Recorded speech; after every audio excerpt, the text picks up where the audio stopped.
Codependency is when we are in an unbalanced relationship. One person's behavior helps support another person's self-destructive behavior. Usually people talk about this as it applies to addiction, but it can also happen in relationships where one person is emotionally immature, irresponsible, or has a mental illness that they aren't caring for.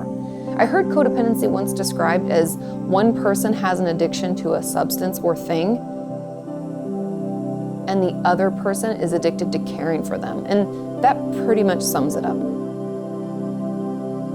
We will need to untangle ourselves from other people. Do we spend all of our time with one person? Maybe we struggle to make any decision without asking someone for their thoughts or advice on it first. Do we feel like we're walking on eggshells around those we're closest to? Or trying to do everything perfectly so that we don't stress them out or upset them?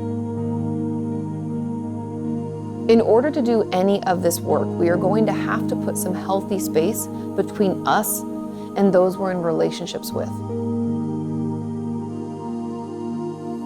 Because unfortunately, when we struggle with codependency, it usually finds its way into all of our relationships.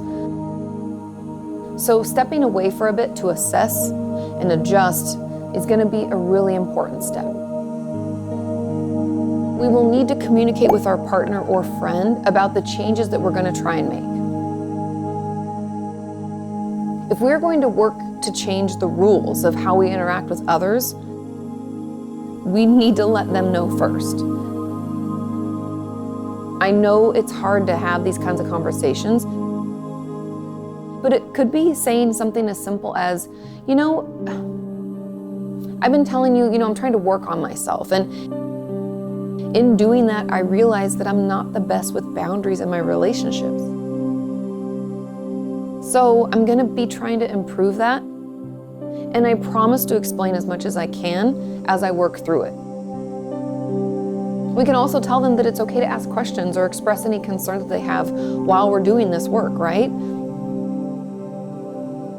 Overall, this is going to be great practice for us and will ensure that we don't accidentally damage any important relationships in our life while we work to change.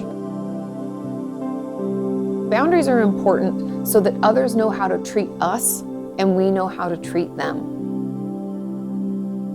They ensure each relationship is healthy and respectful. When we're codependent, we often don't have any real independence. And so we can think that by telling someone no or not being able to do everything someone asks of us, that we're being selfish. Boundaries only exist in all or nothing terms, like it's either all about them or it's all about us. But healthy boundaries are not so extreme. They are there so that we can take care of ourselves. And by doing that, we will be able to be there for our loved ones when they need it. Like putting these in place in all of our relationships is going to be key to healing from codependency. We will need to be a detective for our patterns. Just like everything in life, codependency is going to look different for each and every one of us. Some of us may find it applies to our friendships, and those relationships being all give without getting anything back. Others of us may find that it applies exclusively to our romantic relationships and us being attracted to people who seem to need us or make us feel like we have a purpose. Whatever it is, it's important to figure out our pattern so that we can more easily identify ways that codependency is affecting us and our relationships. So start noticing the ways that you put others first or fixate on others versus focusing on yourself, and just see what you find out. Remember, we have to be curious, not judgmental as we work through this. This takes time. Often when we've been codependent for a long time, possibly our whole lives, we may not know what we like, don't like. And making decisions about these things can feel impossible because we never had the chance or gave ourselves a chance because we're too busy focusing on someone else. So try things out. Try new music, movies you've never seen or thought you didn't like I don't like horror films, or I don't really like rom-coms. Watch them, find out, try new food, activities, whatever you can think of. Give yourself a chance to try it. See if you like it. And if not, go ahead and move on and try something else. But give yourself the time to try new things.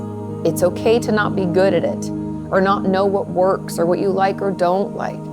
It's like we have to give ourselves a chance to learn and make decisions on our own. And since that can be so incredibly foreign, be patient and kind with yourself.